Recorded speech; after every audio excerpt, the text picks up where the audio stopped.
nagize ubwoba hatoya ariko Imana ivuga ko izagendana nanjye. Irambwira ngo nzagendana nawe kandi nzabana nawe. Kandi iminsi yose Imana yahoraga ivuga yuko igomba kubwamamaza ukazagera no mu bihugu byo hanze. Niba atari banga ubwoba bwagara ubwishye. Nyine hariho igihe twumvaga ko umuntu nasohora ubutumwa buvuze bukomeye ngo baramufunga ngo baramugirira nabi. Gahunda yanjye yari yo kubutambutsa nyine mu gihugu hose. Wumvaga izo mbaraga zizaboneka? Izo mbaraga zagombaga kuboneka kuko Imana iri kumwe natwe. Kandi Imana niba yabiduhaye na niyo igomba gutuma tubivuga. Kenshi Imana yagiye inadukoresha iravuga ngo insengero zirafunzwe. Imana yari yarabivuze kandi itunyuriyemo. Imana yarabivuze.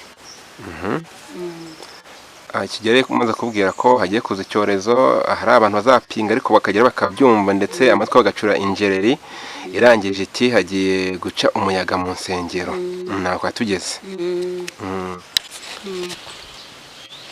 Imana irambwira ngo rero ngo icyo ni ikimenyetso cy'integuza kuko Imana igiye Uwiteka aje kuzamura itorero. Niko Imana yambwiye impereza amagambo. Amagambo ari mu gitabo cy'Umuhanuzi Yeremiya, ibice 19 umurongo wa mbere kugeza kuri 15. Bivuze ko muri ibi bihe byo Imana iri guhana abantu cyangwa se byo Imana iri gusohoza ibyo yavuze mu gihe abantu bari bakomeje kwimika izindi mana, abari mu Mana cyangwa se abarindishijwe isezerano ryayo nta cyenda kubakanga ko bazaguma kumenya ibimenyetso n'imvugo zayo.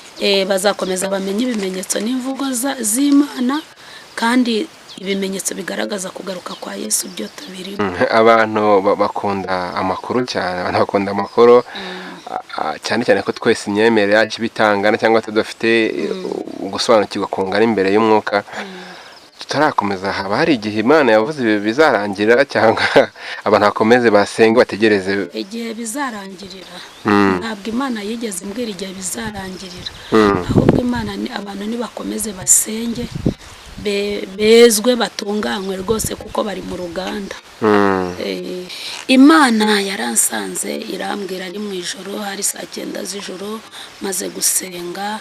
Imana iransanga iranganiriza, irambwira ngo nimbyuke numva ibyo Uwiteka avugana nanjye. Ntabwo nari nsinziriye ngo nshyirweyo, ahubwo numvaga amajwi y'Imana ahorera muri njyewe. Imana irambwira ngo ibyo ngiye kujya mvugana nawe ngiye kujya mbisohoza. Imana irambwira ngo igihe kirageze kugira ngo ngiye kujya mbishyira mu bikorwa. Imana irambwira bakongomani. Murabo dushyira mu Giswahili rero kugira ngo abatumva Kinyarwanda bwabumve. Mungu akaniambia aseba Kongomani na Banyarwanda mkuwe macho tena muombe sana, maana wakati zenye tuko amo ni wakati za mwisho. Batu banazidi kuomba miungo migeni. Mungu akaniambia watu bashimame baombe, baombaji sana baombe sana. Juu wakati yenye ilifika, Mungu akaniambia seme ona gisi biko banaenda kukamata miungo migeni, bakikuya bakifanya miujiza. Ile miujiza wakakuwa wanafanya miujiza beko wanasema kama wanaomba Mungu na japo yo si Mungu wa kweli wanapoomba.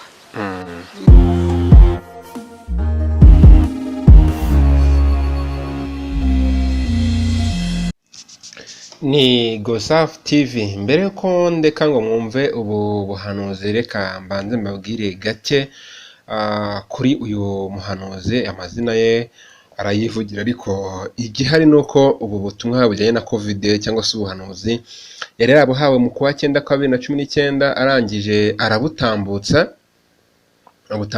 ahangaha i Rusizi muri paruwasi ya Kirabyo, nyine ahantu asengera.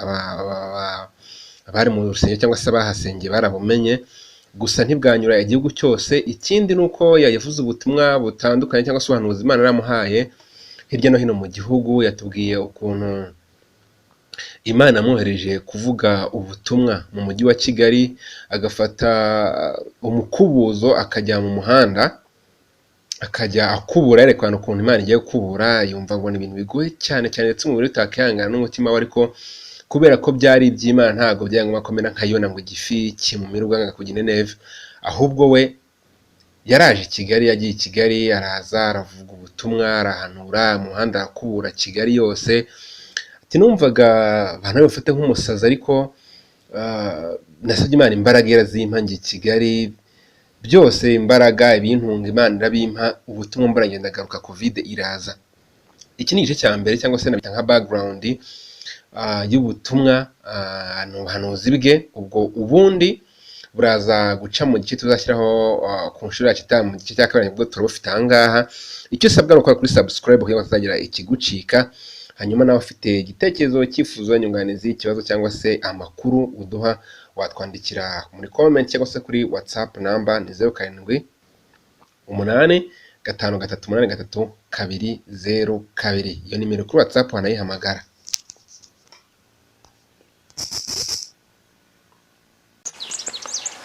Ikaze nanone bakunzi ba GOSAF TV, ni Good Samaritan Fellowship YouTube channel dukurikiraniraho amakuru, ibiganiro, ibihangano, ubuhanuzi, ubutumwa, inyigisho n'ibindi byinshi bitandukanye bijyaganira cyangwa se bijyana mu iyobokamana ridafite idini cyangwa se itorero ribogamiyeho. Birumvikana ko rero mudukurikira muri ahantu hatandukanye, mudukurikira muri mu mujyi wa Kigali, mu ntara enye z'igihugu, mu ntara ya gatandatu cyangwa se diaspora. Hari abadukurikira bari mu bihugu by'aturanye bacu bumva ururimi, cyane cyane muri Repubulika ya Demokarasi ya Kongo, kimwe no mu Burundi na Uganda n'ahandi henshi. Naba ntavuze, mwese mugire ibihe byiza byuzuyemo amahoro n'imigisha y'Imana. Kuri uyu munsi tugiye kuganira n'umubyeyi ufite ubuhanuzi yahawe mu mwaka wa 2019. Birasa nkaho ari imyaka 3 ishize, ariko hari mu kwa 9 ntabwo iragira neza.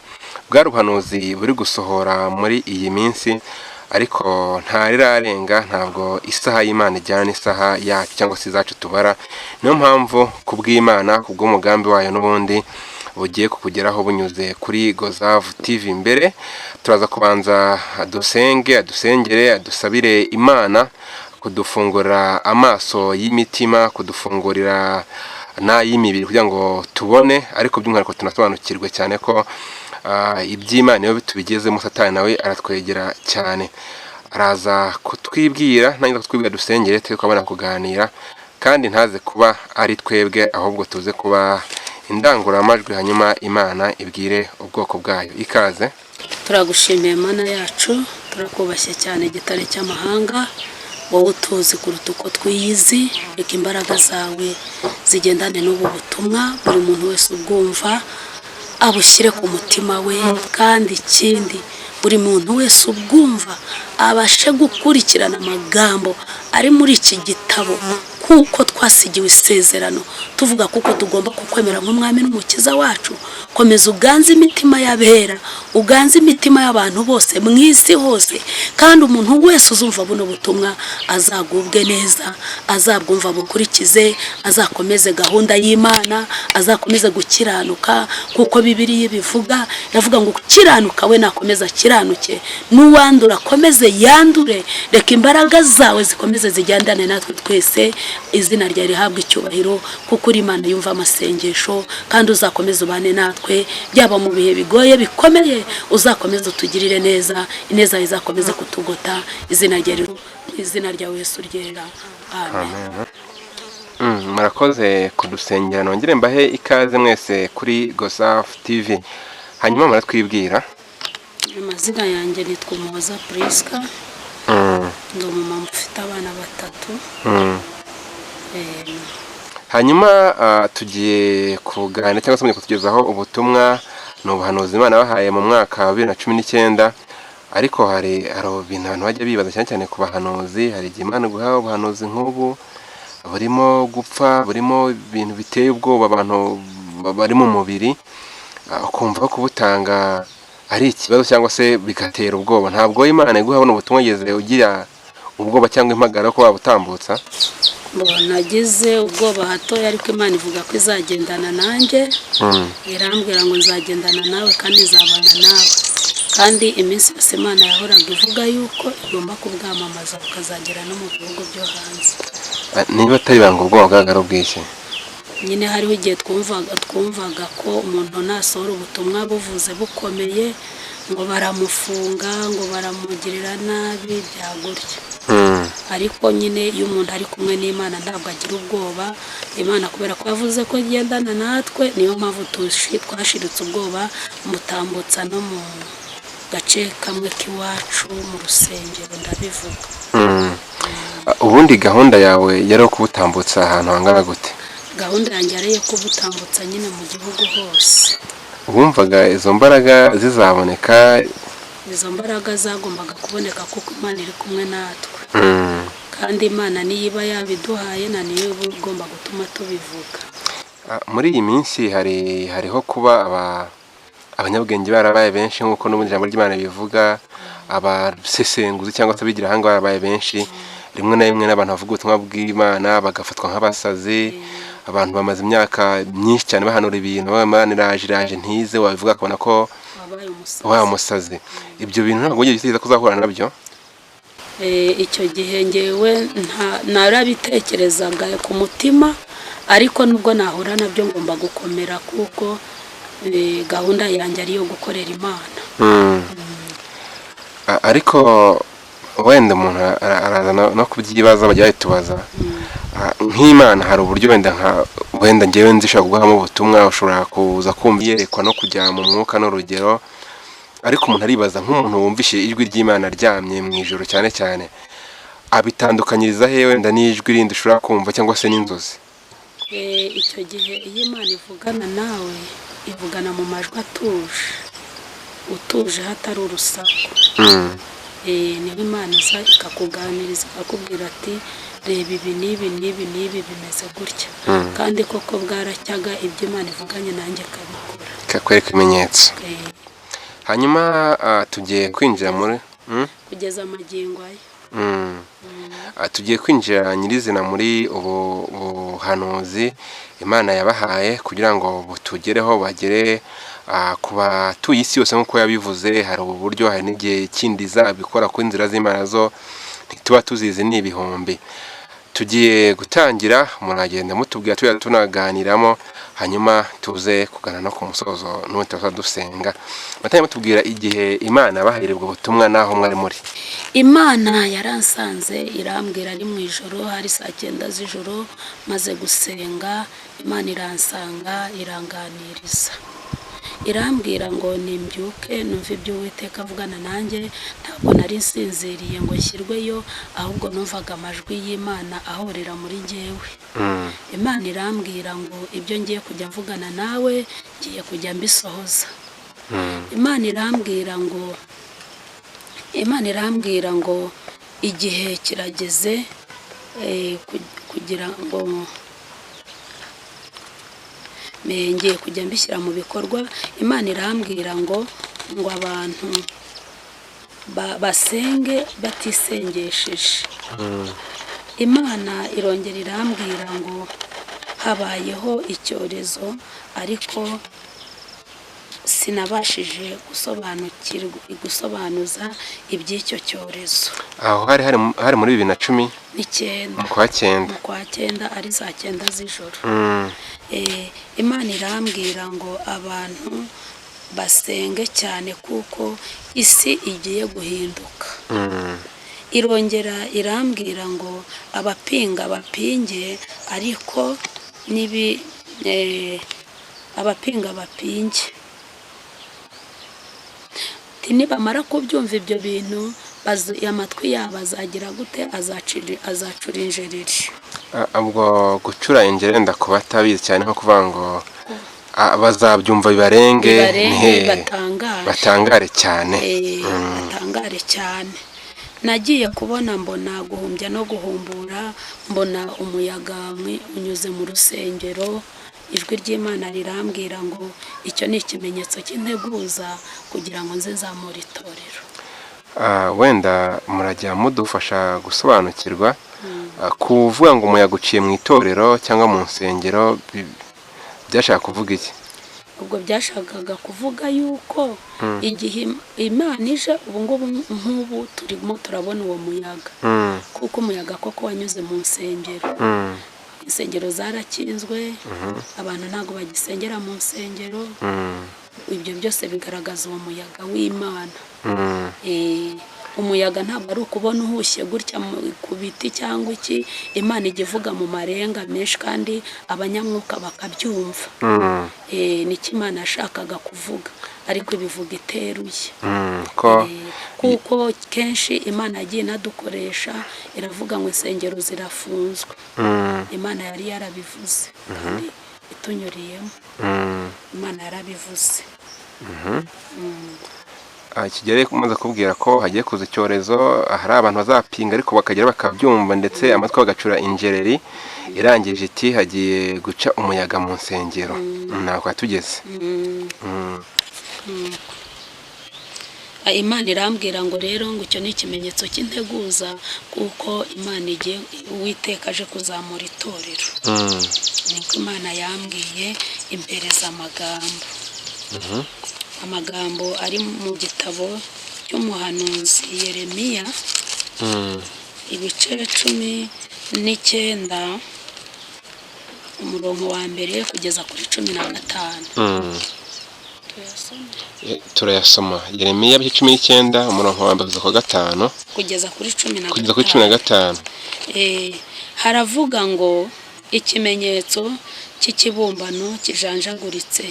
Uku niko Uwiteka avuga ati, genda ugure urweso ku mubumbyi, ujyane bamwe bo mu bakuru b'imiryango n'abakuru b'abatambyi, maze ugire mu gikombe cya mwene Hinomu kiri aho barasukira ku irembo ryerekeye iburasirazuba. Uhavugire amagambo nkubwira uti, nimwumve ijambo ry'Uwiteka mwa bami b'i Buyuda mwe namwe abatuye i Yerusalemu.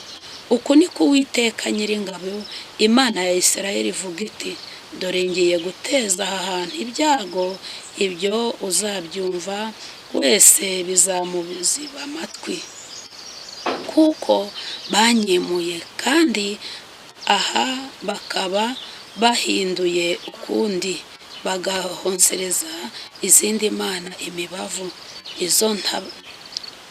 izo batazi.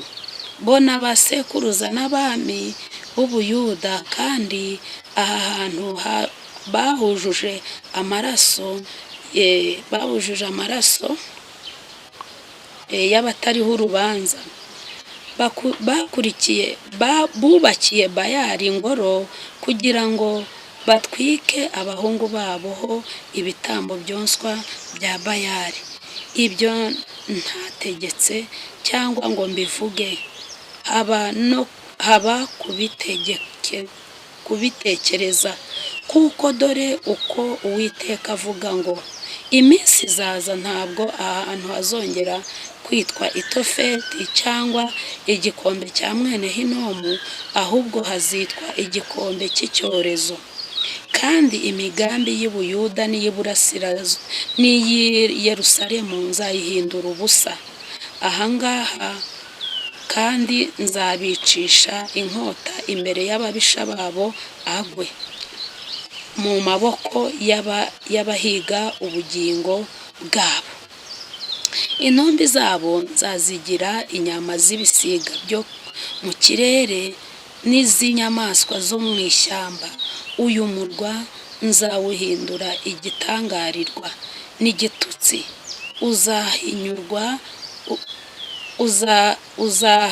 Uzahanyura wese azatangara, yifate ku munwa ku bw'ibyago byaho. Byose nzatuma ku bw'ibyago byaho byose nzatuma barya inyama z'abahungu babo n'inyama z'abakobwa babo, ndetse nibamara gushoberwa ku bw'ababisha babo bateye babateye n'abahiga ubugingo bwabo, umuntu wese azarya mugenzi we, maze urwo rweso azarumenera imbere y'abagabo, uzarumenera imbere y'abagabo mujyanye. 11 ubabwire uti uku niko Uwiteka Nyiringabo avuze. Uku niko Uwiteka Nyiringabo avuze ngo uku niko nzavunagura ubu bwoko n'uyu murwa ngumena ikibumbano cy'umubumbyi kidashoboka kongera kubumbika, kandi nzahamba Itofeti kugeza ubwo hatazasigaraho guhambwa. Uwiteka aravuga ngo niko nzagenzereza aha hantu n'abahatuye, kandi uyu murwa nzawuhindura nk'Itofeti, kandi amazu y'i Yerusalemu n'amazu y'abami b'i Buyuda yandujwe azamera nk'abantu h'Itofeti. Ya mazu yose boserezaho imibavu bayosereza ingabo zo mu ijuru zose, bagasukira izindi mana amaturo anyobwa. Nuko Yeremiya aherako ava Itofeti aho Uwiteka yamutumye kuhahanurira, ahagarara mu rugo rw'inzu y'Uwiteka, abwira abantu bose ati uku niko Uwiteka Nyiringabo Imana ya Isiraheli ivuze ngo dore ngiye guteza uyu murwa n'imidugudu yawo yose ibyago byose nawuvuzeho, kuko bashinze amajosi kugira ngo batumva amagambo yanjye. Imana nitugirire neza. Amen. Ni ijambo ry'Imana mwahawe nyuma yo guhabwa ubwo butumwa abarikurikiye cyangwa se bazongera kurisoma.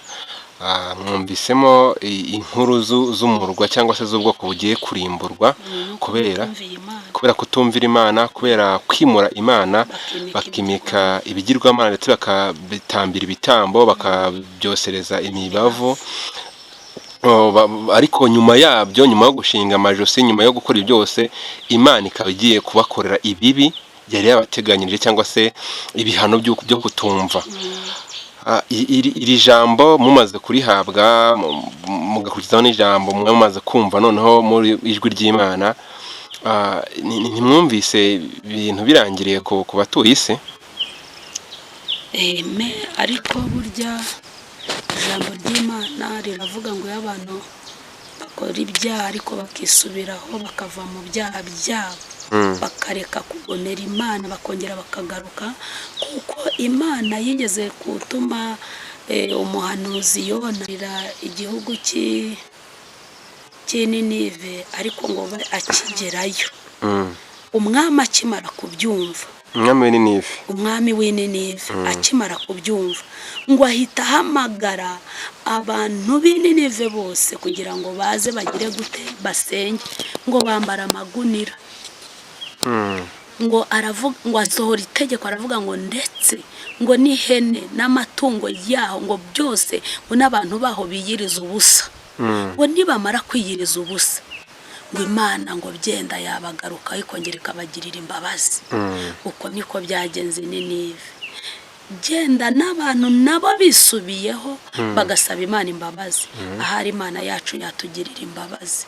Ariko uko bigenda birusha, uko Imana yabivuze, uko bigenda birushaho kubaho, niko ibibi bigenda birushaho kwiyongera.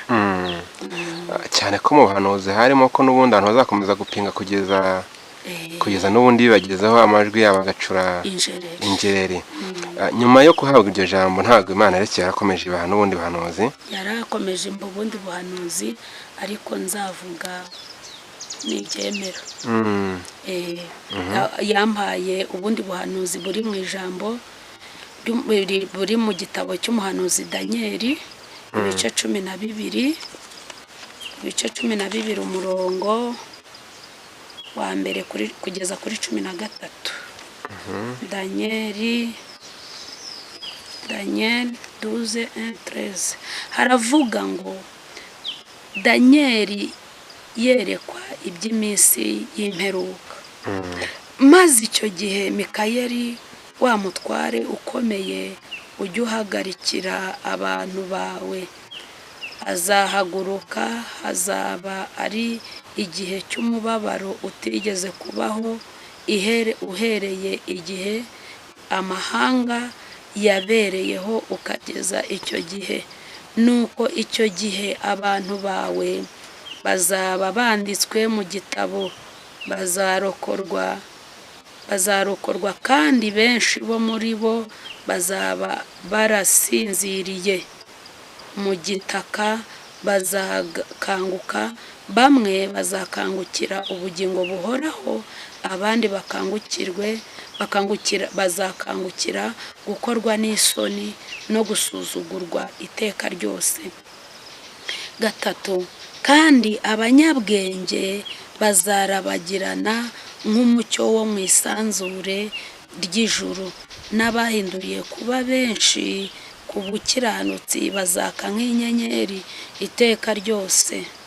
Nuko Daniel bumba igitabo ugifatanije ikimenyetso kugeza igihe cy'imperuka.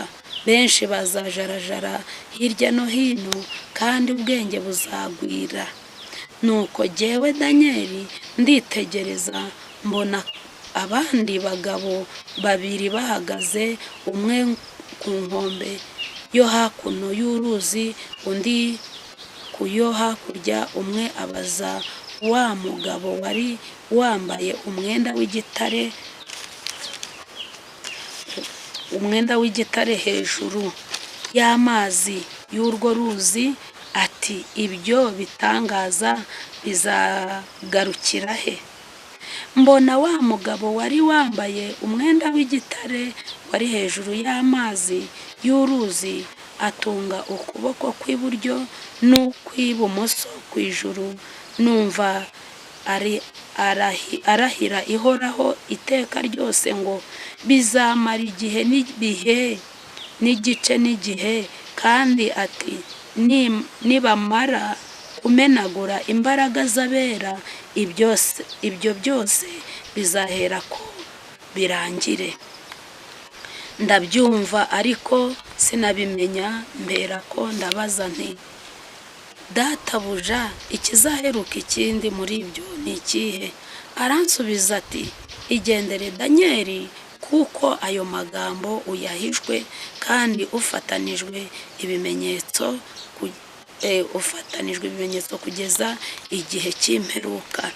Benshi bazatunganywa, bazezwa, bazacishwa mu ruganda, ariko ababi bazakomeza gukora ibibi, kandi nta n'umwe muri bo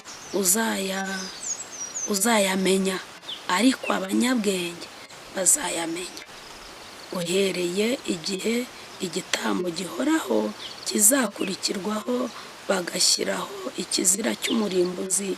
Hazacaho iminsi 1290. Hazahirwa uzategereza akageza ku minsi 1355. Nuko igendere utegereze imperuka, kuko uzaruhuka kandi ukazahagarara mu mugabane wawe iyo minsi nishira. Amen. Mwamba kudusomera irindi jambo ry'Imana mwahawe riri muri Daniel. Ni umuntu wakanga w'ibingahe ku buryo umuntu yakongera kurisoma ari nko mu rugo? Ni Daniel ibice 12. Igitabo cy'umuhanuzi Daniel ibice 12, umurongo wa mbere kugeza kuri 13. Aho Imana yashaka kubwira abantu iki, cyangwa se yashakaga kuherekeresha ubwo buhanuzi kibinyuje muri Bibiliya? Aya magambo uyumva kuko nk'uko Bibiliya bitubwira, ratubwira ngo abanyabwenge nibo bazabimenya. ko bahagaze muri ibyo bihe cyangwa ko icyo gihe kihari cyangwa ko kigeze. Kandi aravuga ngo benshi bazatunganywa, benshi koko bazatunganywa, ubu wo kwezwa ari kwezwa kuko igihe cyo kunyuzwa mu ruganda kirahari. Ubu turi mu ruganda, bazatunganywa bezwe bacishwe mu ruganda, ariko ababi bazakomeza bandure, bazakomeza babe bakora ibibi byabo. bivuze ko muri ibi bihe byo Imana iri guhana abantu cyangwa se byo Imana iri gusohoza ibyo yavuze mu gihe abantu bari bakomeje kwimika izindi mana, abari mu mana cyangwa se abarindishijwe isezerano ryayo nta cyenda kubakanga ko bazaguma kumenya ibimenyetso n'imvugo zayo. Bazakomeza bamenye ibimenyetso n'imvugo z'Imana, kandi ibimenyetso bigaragaza kugaruka kwa Yesu byo tubirimo. Nuko abantu babifata nk'ibisanzwe, ariko igihe cy'imperuka, nubwo Yesu yavuze ngo icyo gihe muzumva hirya no hino impuha z'intambara n'ibindi, niko Bibiliya bivuga ngo, cyangwa mukumva ko Yesu ngo yageze mu butayu habunaka, ngo ntimuzihutire kuhagera. Kandi ikindi, uko amagambo y'Imana avuga hano mu butumwa bwiza uko bwanditswe na Luka, aravuga ngo icyo gihe ngo muzafatwa mushyirwe no mu mazu y'imbohe, ngo ariko ngo ntimuzatinye, ntimuzahagarike imitima yanyu, ngo kuko Uwiteka azaba ari kumwe namwe. Amen. Ibyo gihe byose tubihagazeho. Bamwe barashyirwa mu mazu y'imbohe, abandi turi mu gihe iby'Imana yavuze byose biri gusohora. Wenda turaza gukomeza gato, ariko ariko nese nibaza kuba we ubutumwa bwarabuhawe muri 2019 buvuga kuri ibi bintu turimo, bikaza kugera mu kwa gatatu 2020 igihe hatangiraga impagarara by'umwihariko mu Rwanda butavuzwe, abantu ntabwo baba barabuhombye cyangwa n'ubundi abumva arabwiwe n'abandi. Abantu bo mu karere k'iwacu nari namaze kubunyuza mu rusengero rw'iwacu, n'abari babwumvise. Genda nari ntaragira igihe cyo kubujyana ahandi hantu, ariko kubera ko nabyanditse, ibyo nabwiwe nabyanditse muri iryo joro, niyo mpamvu ntago nigeze rero nibagirwa ko Imana yavuganye nanjye. Ibyo byose nabyanditse muri zo saa 9 z'ijoro. Abantu bakunda amakuru cyane, abantu bakunda amakuru, cyane cyane ko twese imyemerere yacu bitangana cyangwa tudafite gusobanukirwa kungana imbere y'umwuka. Tutarakomeza, haba hari igihe Imana yavuze bizarangira, cyangwa abantu bakomeze basenge bategereze igihe bizarangirira? Ntabwo Imana yigeze imbwira igihe bizarangirira, ahubwo Imana abantu nibakomeze basenge, bezwe batunganywe rwose kuko bari mu ruganda. Hari n'ibindi Imana yababwiye? Hari ibindi Imana yambwiye, ariko ni faze yindi. Noneho aho ngaho nyiri muri iryo yerekwa, Imana irambwira ngo uzagende ngo ubwire abakongomani bamwe na bamwe nabagezeho, ndababwira. Imana irambwira ngo dore ngo uburyo abakongomani bamwe na bamwe ndetse n'abakozi benshi barimo basenga, ariko bagasenga Imana atari Imana nyakuri, ahubwo ari Imana y'ibigirwamana. Imana irambwira ngo bafashe ngo ibintu by'ibigirwamana barabyimika, bagasengera abantu babereka kuko basenga Imana nyakuri kandi atari Imana. Uburyo Imana yambwiye ngo ndetse abantu benshi basenge kandi bajye bagira amakenga yo gukorwa ku mitwe cyane cyane abanyempano, cyane abantu bavugana n'Imana, kuko hariho gahunda y'abakozi bamwe bavugana n'Imana kuzimishwa impano zabo. Imana irambwira ngo nzagende mbibwira abantu. Ubwo no mu bahanuzi bagomba kwigengesera kugeza n'iki gihe bagombe bigengesera, ntihagire abasengera bakora mu mitwe, abakoze ku mitwe. Ntabwo impamvu Imana yababwiye kubera icyo kibazo cy'abo bahanuzi biyitirira ko ari abahanuzi, bagakora ibitangaza bigakoreka, ariko ibyo bitangaza bigakoreka, ariko ngo bafite izindi mana zabo basenga. Hari izindi mana ngo bajya gufata imyuka mibi ahantu, noneho ngo bakabizana bagakora ibitangaza biyitirira ko basenga imana kandi atari imana nyakuri. ubwo icyo gice cyangwa se ubwo butumwa mwabudushyira mu Giswahili, kuko hari abadukurikiye ndatumva Ikinyarwanda, kugira ngo nabo bugenewe cyane cyane ko ubwo ni abakongomani, ko n'abanyarwanda bari bake n'abakongomani gusa. N'abanyarwanda n'abakongomani murabudushyira mu Giswahili rero kugira ngo abatumva Ikinyarwanda bwabo bumve. Mungu akaniambia asema Kongomani na Banyarwanda mkuwe macho tena, muombe sana, maana wakati zenye tuko amo ni wakati za mwisho. Batu banazidi kuomba miungo migeni. Mungu akaniambia batu bashimame baombe, baombaji sana baombe sana. Juu wakati yenye ilifika, Mungu akaniambia seme ona gisi biko banaenda kukamata miungo migeni, bakikuya bakifanya miujiza. Ile miujiza wakakuwa wanafanya miujiza, beko wanasema kama wanaomba Mungu, na japo yo si Mungu wa kweli wanapoomba. Hanyuma gusengera umuntu bamukora mu mutwe ni umuco wenda wari uriho cyane cyane mu barokore, mu ADP n'abaporoso. Abantu bizaborohera kumva ko gusengera umuntu utamukora cyangwa kuza umuntu aza gusengera abantu ntabwo byo bizaba ikibazo. Ile wakati icyo gihe Imana irambwira ngo ngira abakongomani ngo gazabu ya Mungu inawaka juu yabo. Ase gazabu ya Mungu, mbaza gazabu ari bisobanura iki?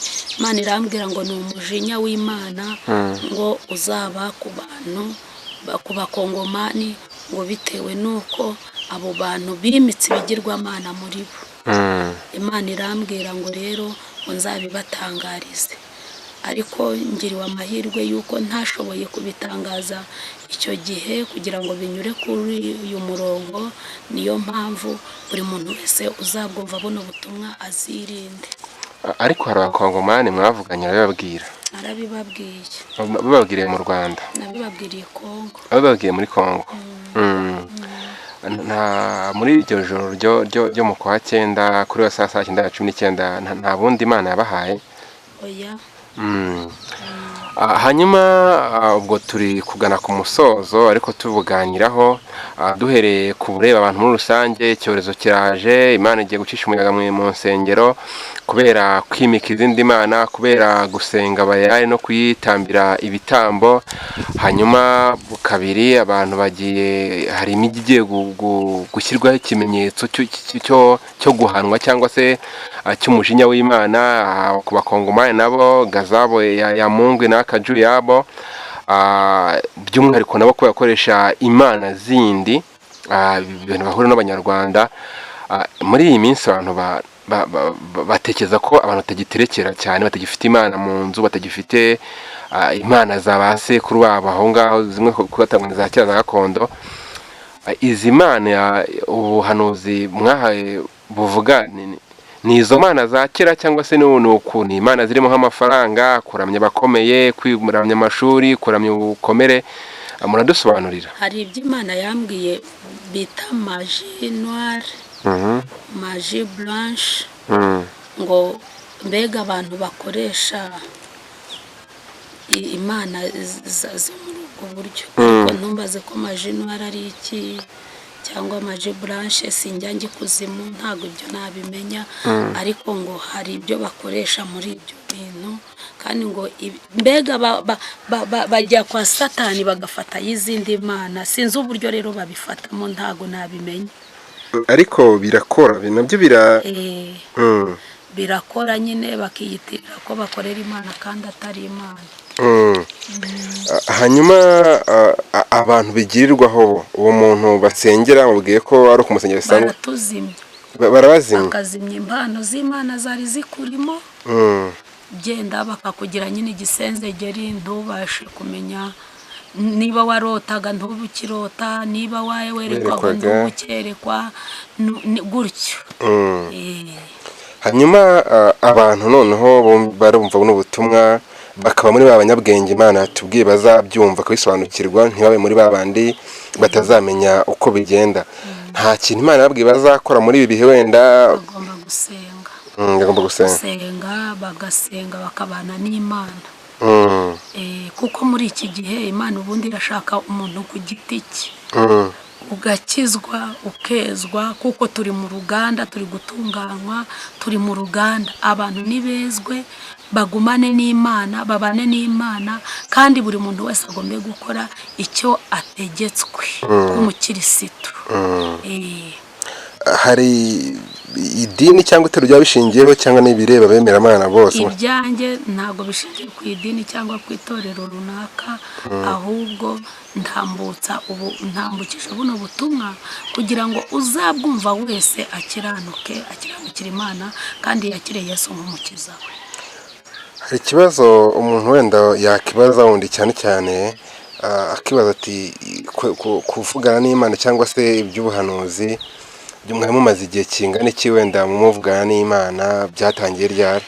Njye maze igihe kinini, maze nk'imyaka 10, kuko mbere y'uko ntaranabatizwa Imana yarankoreshaga ntaranabatizwa. Nabatijwe ariko Imana inkoresha. Reka mbashimire kuri ubu buhanuzi, nshimire n'Imana yemeye ko butugeraho biciye ahangaha, ariko mufite utundi tuntu tubiri muza kuturengerezaho, nakita nko gusiga cyangwa se kugana ku musozo twabona gusenga. Hari andi magambo nyine Imana yampaye ari mu gitabo cy'umuhanuzi Yohana 8. Umuhanuzi Yohana 8 murongo wa 31 na 34. Reka nayo tuyasome kugira ngo tubone uburyo tuza kurangiza.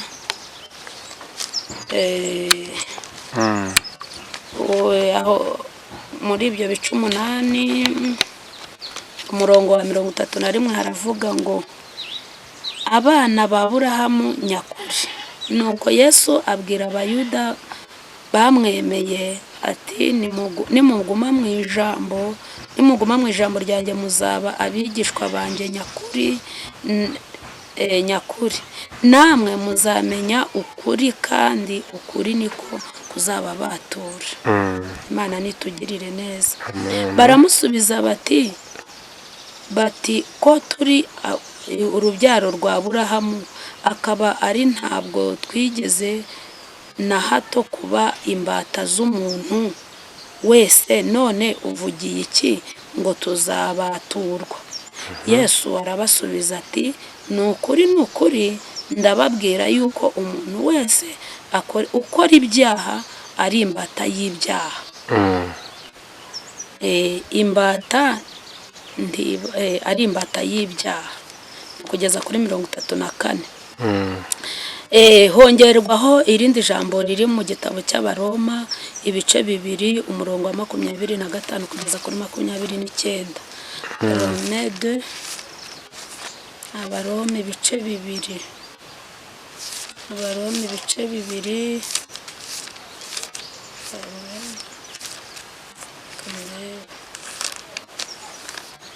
Abaroma 2 umurongo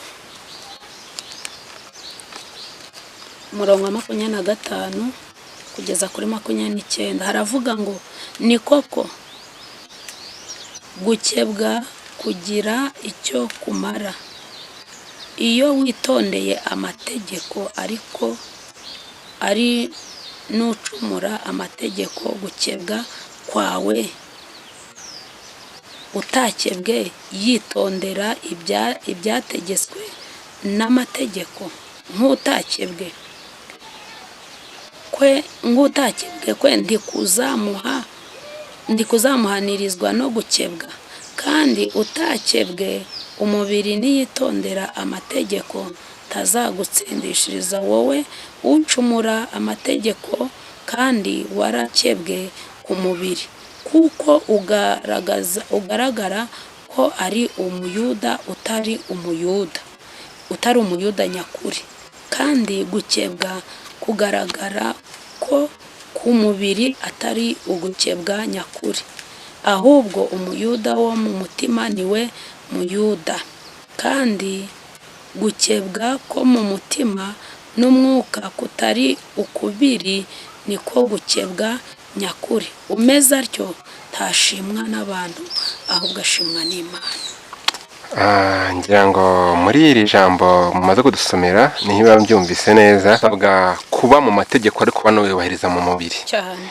Umuntu ntabe mu idini kubera ko ari umuhango cyangwa se ari itegeko, ahubwo abijyemo abijyanemo umubiri ndetse n'umutima ufungutse cyangwa se wemeye cyangwa wizeye. Ntamere nk'umuyuda wakebwe ku mubiri kandi atari umuyuda ku mutima, cyangwa se mbese abantu ntibajye mu nzu y'Imana ku bw'umuhango no kujijisha. Ngira ngo hari ahandi kandi Yesu aravuze ngo abayuda bose bamwemeye, ati nimuguma mu ijambo nanjye muzaba abigishwa banjye nyakuri. Ngira ngo iri ni ijambo riradusoreza noneho rihumuriza abantu nibaguma mu ijambo ry'Imana, abantu nibumvira Imana, abantu nibagendana n'Imana, bazaba bigishwa nyakuri bitewe n'uburyo bafashe Imana. Imana ni inyembaraga, Imana ifite imbaraga zose, ifite ububasha, ifite n'uburyo ishobora kuvuga ati n'iyi si uyu munsi yayubika, kuko ntawe uyikoma mu nkokora. Iyo yategetse iyo yavuze irasohoza, kandi iyo yategetse birakomera. Kuko Yesu amaze kubabwira abigishwa aya magambo yarababwiye ngo kandi namwe muzamenye ukuri kandi ukuri niko kuzababatura. Ukuri niko kugomba kutubatura, tugendera mu ijambo ry'Imana koko duhamanyije n'umutima n'umwuka wera. Ukuri niko kuzabatura abantu bamwemeye. Ibyo byose kumenya ukuri, kuguma mu ijambo ry'Imana nyakuri ngo tube abigishwa nyakuri, tukaba abuyuda nyabo ku mubiri ndetse no ku mutima, tugakebwa. Kubyishoboza no muri iki gihe biragoye. Niyo mpamvu dusabwa kwegera n'Imana ndetse no gusaba Imana ngo ibidufashemo. Ariko kubamwemeye nyakuri ntabwo bigoye. Numara kumwemera nk'umukiza wawe, uhamye mu bandi ibyo yagukoreye, niko ijambo ry'Imana rivuga. Tugomba guhamiririza ko hari ibyo yakoze, hari n'ibyo agikora. N'ibi ngibi ntabwo byamunaniye, n'ibyo tunyuramo byose ntibyamunaniye, ahubwo nituba abayuda nyakuri kandi tumenye ukuri, tugume mu ijambo ry'Imana.